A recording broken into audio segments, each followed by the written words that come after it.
अपनी स्वतंत्रता की लड़ाई लड़ी और इनका असर, उनका वीरता और मक्कमता देखकर शिवाजी महाराज भी दंग रह गए थे।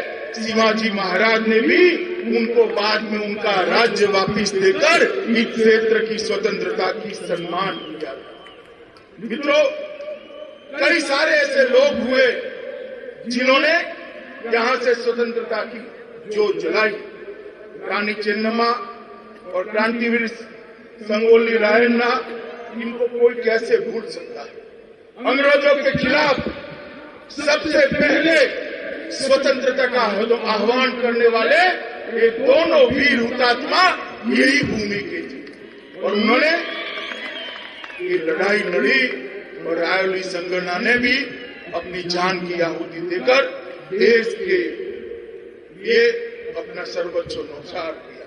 और कोइंसिडेंट देखिए, रायोली संगोली रायन्ना का जन्म 15 अगस्त को हुआ और मृत्यु 26 जनवरी को हुई। ऐसा शायद ही किसी शहीद के नसीब में आया हो। कितने सालों बाद देश आजाद हुआ और देश प्रजासत्ताक बना। दोनों तिथियां संगोली रायन्ना के साथ जुड़ी हुई। मित्रों, आज मैं वो सभी हुतात्माओं को श्रद्धांजलि देना चाहता हूँ। मित्रों, आज मैं यहाँ आया हूँ तो हमारे मित्र सुरेश अंगड़ी जी को कैसे भूल सकता हूँ। उनका सदा हंसता हुआ चेहरा, पार्टी के प्रति समर्पण, रेल मंत्री बने तो बहुत बड़ी आशाएं उन्होंने बनाई थी कि सुरेश जी आने वाले दिनों में कर्नाटक के एक दिग्गज नेता बनकर आगे करियर बढ़ाएंगे, मगर ईश्वर को मंजूर नहीं था, वो हमारे बीच में नहीं रहे। मैं और येदुरप्पा जी, हमारे प्रदेश अध्यक्ष जी, अभी उनके घर पर जाकर आए हैं। ऐसे ही श्री रवि हिरेमठ और राजू चिकनगोड़ा जी, हमारे बहुत अच्छे कार्यकर्ता, एक संगठन मंत्री और एक जिले का महामंत्री, दोनों नहीं रहे। मैं आज उन लोगों को भी श्रद्धांजलि देता हूँ। मित्रों, ये पूरा मुंबई कर्नाटक, कन्नडिगा और मराठी संस्कृति का एक सुभग सुमेल करने वाला क्षेत्र। भारत की एकता और अखंडता यहीं से घोषित होती है और हिंदुस्तानी संगीत के अंदर इस क्षेत्र के बहुत सारे गायकों ने बहुत बड़ा योगदान दिया है। पंडित सवाई गांधर्व हो, गंगूबाई हो, पंडित बसवराज राजगुरु हो, पंडित कुमार गंधर्व हो और भारत रत्न किंजल जोशी, ये सभी ने भी बहुत बड़ा योगदान दिया है। उन सभी को भी मैं आज याद करता हूँ।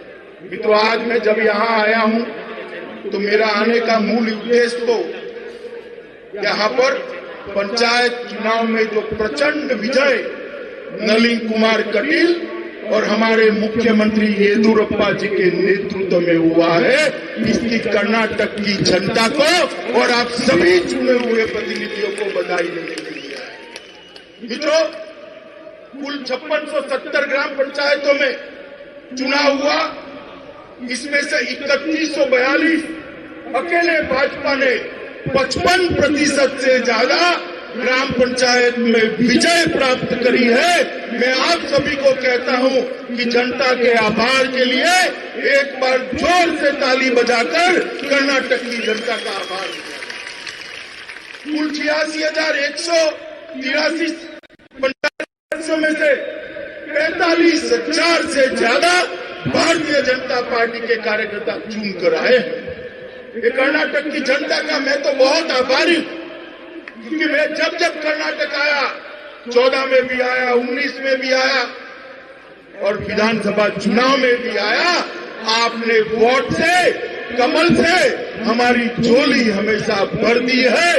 इतना प्यार दिया है मोदी जी को कि इसका कोई ऋण कभी उतार नहीं सकता। और मित्रों, इसी के कारण आज मोदी जी की पूर्ण बहुमत की सरकार देश के अंदर बनी। मित्रों, ढेर सारे विकास के काम हुए, मगर मैं इससे पहले कुछ और चीजें बताना चाहता हूं। नरेंद्र मोदी सरकार ने 70 साल से कई ऐसे मसले थे जिसको कोई छूने की हिम्मत नहीं करता, उसी ओर देखने की हिम्मत नहीं करता। क्या क्या कहते थे, आग लग जाएगी, ये हो जाएगा, वो हो जाएगा। कश्मीर के अंदर धारा 370 और 35 से जो कश्मीर को भारत के साथ एक रस होने से रोकती थी, कोई पंडित जवाहरलाल नेहरू से लेकर सरदार मनमोहन सिंह तक किसी ने इसको छूने की हिम्मत नहीं की। आपने मोदी जी को दूसरी बार पूर्ण बहुमत दिया और मोदी जी ने 5 अगस्त 2019 को धारा 370 को उखाड़ कर फेंक देने का। और आज हमारा कश्मीर भारत का अभिन्न अंग है और हमारा तिरंगा आसमान को छूते हुए गौरव के साथ कश्मीर के गगन में लहरा रहा है। धारा 35A को भी समाप्त। मित्रों, अभी राम जन्मभूमि का शिलान्यास 550 साल से दुनिया भर के करोड़ों लोग ये आस लगाकर बैठे थे कि कोई तो आए और राम जन्मभूमि अयोध्या के अंदर प्रभु श्री राम का भव्य मंदिर बनाए। मगर टलता गया, तारीख पे तारीख, मुकदमे पे मुकदमा, इसका कोई रास्ता नहीं निकलता था। आपने दूसरी बार मोदी जी को पूर्ण बहुमत दिया। मोदी जी ने राम जन्मभूमि का शिलान्यास कर राम जन्मभूमि का रास्ता प्रशस्त किया। कांग्रेस और विरोधी दलों ने जितना हो सकता था इतना विरोध किया, मगर मैं आज कहता हूं, कुछ ही सालों के अंदर, कुछ ही महीनों के अंदर गगन को छूता हुआ प्रभु श्री राम का मंदिर अयोध्या के अंदर बनता हुआ हम सब हमारे जीवन काल में। आजादी के 70 साल के बाद भी करोड़ों लोगों की भावनाओं को कोई सम्मान नहीं करता था। देश के नेता नरेंद्र मोदी जी ने इसी प्रकार से सालों से हमारी मुस्लिम बहनें ट्रिपल तलाक का भोग बनती थी, उनके साथ अन्याय होता था, उनको कोई बचाने वाला नहीं था। आपने पूर्ण बहुमत दूसरी बार नरेंद्र मोदी जी को दिया। मोदी जी ने ट्रिपल तलाक को भी उखाड़ कर फेंकने का काम किया और आज मुस्लिम बहनों को भी न्याय मिल रहा। मित्रों, 2014 के पहले देश की स्थिति क्या थी? भ्रष्टाचार, अर्थतंत्र पटरी से उतरा हुआ, अनिर्णायक सरकार और देश की सुरक्षा ऐसी थी कि कोई भी जमालिया आकर हमारे जवानों का सर काटकर ले जाता था, कोई बोलने वाला नहीं। आपने मोदी जी की सरकार चुनी। 2014 से 2019 का पहला कालखंड में याद कराना चाहता हूं मित्रों आपको। पाकिस्तान बाज नहीं आया। उन्होंने 2 बार हमला किया, उरी पर किया और पुलवामा पर किया। उनको लगा कि कौन जवाब देने वाला है, मगर यहाँ तो स्थिति बदल गई थी। कांग्रेस की सरकार चली गई थी और भारतीय जनता पार्टी की सरकार बनी थी। और सरदार मनमोहन सिंह का राज नहीं था, नरेंद्र मोदी का राज था। दोनों बार, एक बार सर्जिकल स्ट्राइक और दूसरी बार एयर स्ट्राइक कर पाकिस्तान के घर में घुसकर आतंकवादियों का सफाया करने का काम हमारे नेता नरेंद्र मोदी। और सालों के बाद भारत के नागरिकों को गौरव के साथ सीना तानकर, सर उठाकर बोलने का मौका मिला कि हमारी सीमाओं के साथ कोई छेड़खानी नहीं कर सकता, क्योंकि अब देश का प्रधानमंत्री नरेंद्र मोदी है और देश में भारतीय जनता पार्टी की सरकार। मित्रों, नरेंद्र मोदी जी ने विकास के लिए ढेर सारे काम तो किए ही, मगर उसके साथ साथ गरीबी उन्मूलन के लिए भी ढेर सारे काम किए। देश के 60 करोड़ गरीबों के नसीब में बैंक अकाउंट भी नहीं था। आज 70 साल के बाद भारतीय जनता पार्टी की नरेंद्र मोदी सरकार ने हर एक नागरिक के घर में बैंक अकाउंट पहुंचाने का काम किया। मित्रों, ग्रामीण क्षेत्र की गरीब महिला चूल्हा फूंकते फूंकते फेफड़े खत्म हो जाते, मगर उसके लिए गैस को एक स्वप्न था। आज मोदी जी के कारण 13 करोड़ गरीब परिवारों के घर में गैस का सिलेंडर पहुंचाने का काम भारतीय जनता पार्टी के नेता नरेंद्र मोदी ने किया। हर घर में बिजली पहुंचाने का काम किया और 2022 तक देश के हर नागरिक को खुद का घर देने का वादा और इसका अमलीकरण भी नरेंद्र मोदी जी ने किया है। मित्रों, 60 करोड़ लोगों को कोई भी बीमारी आ जाए, चाहे हार्ट अटैक आ जाए, लकवा हो जाए, किसी को कैंसर हो जाए, किसी को चिंता करने की जरूरत नहीं है, क्योंकि 5 लाख तक का सारा बीमारी का खर्चा आयुष्मान भारत योजना के तहत नरेंद्र मोदी सरकार उठाती है। मित्रों, नरेंद्र मोदी सरकार। ये गरीबी हटाओ का नारा देने वाले कांग्रेस पार्टी के नेताओं को मैं पूछना चाहता हूं, 4 पीढ़ी से आपने शासन किया, क्यों गरीब महिला के घर में गैस नहीं पहुंचा? क्यों गरीब के घर में शौचालय नहीं पहुंचा? क्यों गरीब के घर में बिजली नहीं पहुंची? क्यों गरीब को घर नहीं मिला? क्यों गरीब के लिए आप आयुष्मान भारत की योजना नहीं लाए? क्योंकि उनको गरीबी नहीं हटानी थी, वो गरीब को हटाना चाहते थे, गरीब को हटाना चाहते। नरेंद्र मोदी जी ने 60 करोड़ गरीबों का भला करने का निर्णय किया। आज उनके जीवन स्तर को उठाने का प्रयास किया है और ये दूसरी टर्म में उन्होंने तय किया है कि 2022 तक हर घर में नल से शुद्ध पीने का पानी पहुंचाने का काम भी ये नरेंद्र मोदी सरकार पूरा करने वाली है। मित्रों, मैं आप सभी को यही कह रहा हूं कि 12 लाख करोड़ के घपले, घोटाले, भ्रष्टाचार करने वाली कांग्रेस सरकार की जगह आप नरेंद्र मोदी जी की सरकार लाए और देश के अंदर 6.5 साल में परिवर्तन होने लगा। दुनिया में देश का सम्मान बढ़ा, देश की सुरक्षाओं को सुनिश्चित किया गया, देश की सीमाओं को सुरक्षित किया गया। और मित्रों, नरेंद्र मोदी जी ने हमें एक और नारा दिया है, आत्मनिर्भर भारत।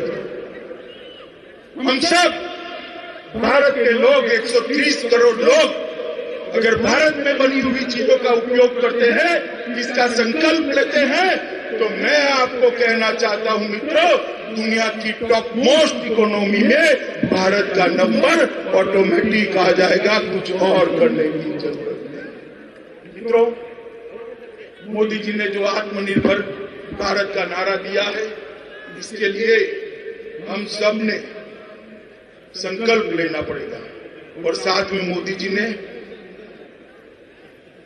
$5 ट्रिलियन इकोनॉमी का भी लक्ष्य हमारे सामने रखा।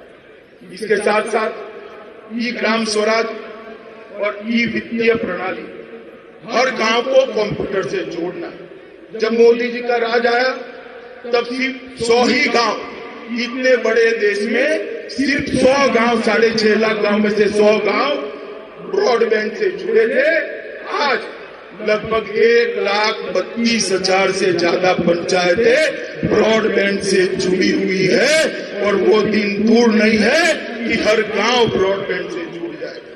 कॉमन सर्विस सेंटरों की संख्या 3 लाख से पार करेगी और कई सारे युवा इसके माध्यम से अपनी रोजगारी प्राप्त कर रहे हैं।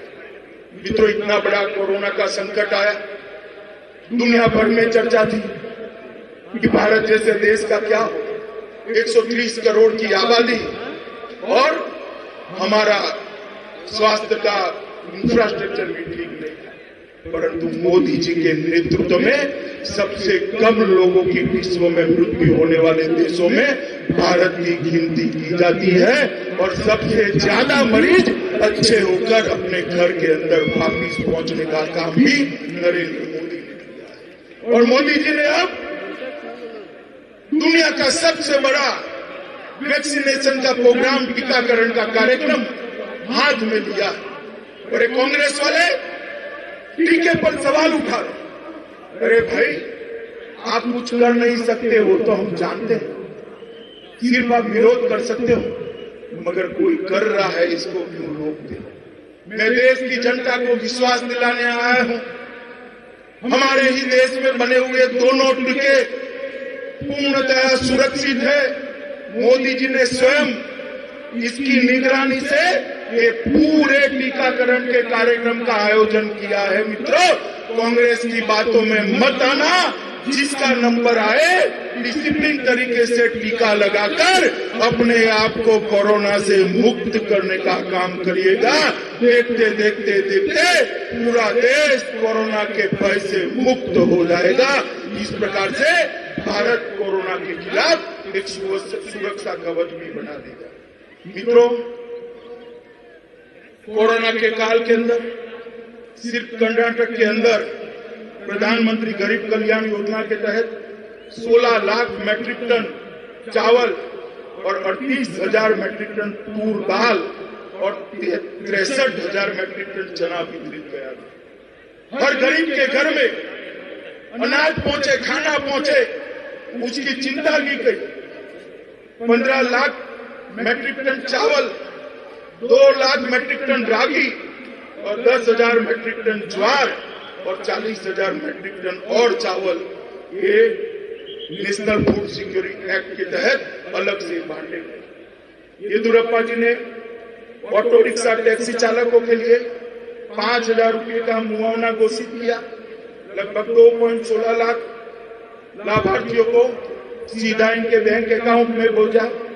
लगभग मक्का किसानों को 5,000 रुपये की वित्तीय सहायता दी गई और फूलों, सब्जी और फलों के उत्पादकों को 25,000, 15,000 और 15,000 की वित्तीय सहायता देने का काम किया। मित्रों, ये सब के माध्यम से कर्नाटक के अंदर कोरोना काल को हम सफलता से पार कर सके। मैं हमारे मुख्यमंत्री श्रीमान येदियुरप्पा जी को मन से बधाई देना चाहता हूं कि इनके नेतृत्व में कर्नाटक ने कोरोना के खिलाफ बहुत अच्छे तरीके से लड़ाई लड़ी। मोदी जी ने भी येदियुरप्पा जी की सराहना की और कहा कि येदियुरप्पा जी के अनुभवी नेतृत्व के अंदर कोरोना के खिलाफ लड़ाई लड़ने का काम बहुत अच्छी तरीके से हुआ है। मित्रों, लगभग राज्य में 30 जिलों में 150 ITI का अपग्रेडेशन कर्नाटक सरकार कर रही है। पहला खिलौना क्लस्टर, खिलौने हम चीन से लाते थे, मगर अब कर्नाटक के बेंगलुरु के पास कोप्पल के अंदर सबसे पहला खिलौना क्लस्टर बन रहा है। हम सभी को आनंद होना चाहिए कि कोप्पल के खिलौने पूरे देश भर के बालक खेलेंगे और चीन से खिलौना लाने की हमें कोई जरूरत नहीं रहेगी। कई अस्पतालों को अपग्रेड किया गया है। कोरोना काल के अंदर ही सिर्फ 1,000 से अधिक बेड जोड़कर अस्पतालों को अपग्रेड किया गया। लगभग 4,000 मेडिकल बढ़ाई गई है। स्मार्ट सिटी योजना को बहुत अच्छे तरीके से लागू किया गया है। कलबुर्गी और बिदर हवाई अड्डे का संचालन शुरू कर दिया गया है। 9 चिन्हित जिलों को चीन के साथ प्रतिस्पर्धा करने के लिए हम तैयार कर रहे हैं और सौर ऊर्जा और पवन ऊर्जा में 14,924 मेगावाट की हमने क्षमता प्राप्त की है और स्टेट रूफटॉप सोलर इंडेक्स में कर्नाटक पूरे देश भर में पहले। मित्रों, ये कांग्रेस वाले जो है हमेशा भारतीय जनता पार्टी का विरोध करते और कुछ न कुछ प्रेस लेते। मैं आज कांग्रेस के नेताओं को पूछने आया हूं कि भाई, जब आपकी सरकार थी 10 साल तक, सोनिया मनमोहन की सरकार थी, आपने कर्नाटक राज्य को क्या दिया? इसका हिसाब भाई देना चाहिए या नहीं देना चाहिए? कर्नाटक की जनता को बताओ जरा, देना चाहिए या नहीं देना चाहिए? जोर से बोलिए, देना चाहिए या नहीं देना चाहिए? तो मैं आज इस खुले मन से बेलगांव के अंदर कांग्रेस के नेताओं को 2 सवाल पूछना चाहता हूं। कि आपके राज्य के अंदर कर्नाटक को क्या मिला, इसका जरा लिस्ट दे दीजिए। और कितना रुपया 13वें वित्त आयोग में सरदार मनमोहन सिंह जब प्रधानमंत्री थे तब मिला बना था, उसमें कितने रुपये, वो तो जवाब नहीं देंगे, मैं दे देता हूं मित्रों। 13वें वित्त आयोग में 88,583 करोड़ रुपया कांग्रेस ने कर्नाटक के विकास के लिए दिया था। मैं फिर से बोलता हूं 88,583 करोड़। और नरेंद्र मोदी सरकार 14 में आपने बनाई, 14 से 19 तक 14वें वित्त आयोग में 88,000 करोड़ से बढ़ाकर 2,19,506 करोड़ रुपया देने का काम ये भारतीय जनता पार्टी, और इसका हिसाब देना चाहिए कांग्रेस के लिए। और मैं कर्नाटक की जनता को भी कहना चाहता कि कोरे वादे करने वाले, भ्रष्टाचार से लिप्त कांग्रेसी कर्नाटक का भला नहीं कर सकते। ऊपर नरेंद्र मोदी और नीचे येदियुरप्पा, ये डबल इंजन की सरकार ही कर्नाटक को विकास के रास्ते पर ले जा सकती है मित्रों, विकास के। और ये जो पंचायत के चुनाव आए, ये पंचायत के चुनाव इसी बात का द्योतक है कि नरेंद्र भाई और येदियुरप्पा की जोड़ी को कर्नाटक की जनता ने थप्पा लगाकर आगे बढ़ाने का फैसला किया। आज कर्नाटक की जनता को इस कार्यक्रम के या इस सभा के माध्यम से कहना चाहता हूं कि आने वाले दिनों में तालुका पंचायत और जिला पंचायत के भी चुनाव आने वाले, मगर मित्रों 55% ये तो कुछ टेक्निकल कोर्स में पासिंग मार्क होता है, पासिंग मार्क होता है। कर्नाटक की जनता को मैं कहने आया हूं, तालुका पंचायत जिला पंचायत में 75% से ज्यादा सीटें भारतीय जनता पार्टी को देकर आप राज्य के विकास का हाथ काम पूर्णतया भारतीय जनता पार्टी को सौंपी। मित्रों, आज मेरा भाषण समाप्त करने के पहले फिर से एक बार हमारे स्वर्गस्थ नेता भाई सुरेश अंगड़ी को, राजू चिकनगोड़ा को और रवि हिरेमठ को मैं श्रद्धांजलि देकर मेरी बात को पूरा करता हूं। और आप सबको भी हृदय से फिर से एक बार बहुत बहुत शुभकामनाएं देता हूं। हर गांव के लिए आप 5 साल तक काम करिए और कर्नाटक और भारत की विकास यात्रा में जुड़िए। मेरे साथ सभी लोग दोनों हाथ उठाएं, हाथ उठाइए दोनों, और तालुका जिला में विजय के संकल्प की मुट्ठी बीजिए और प्रचंड आवाज से बोलिए, भारत माता की, भारत माता की, भारत माता की, वंदे वंदे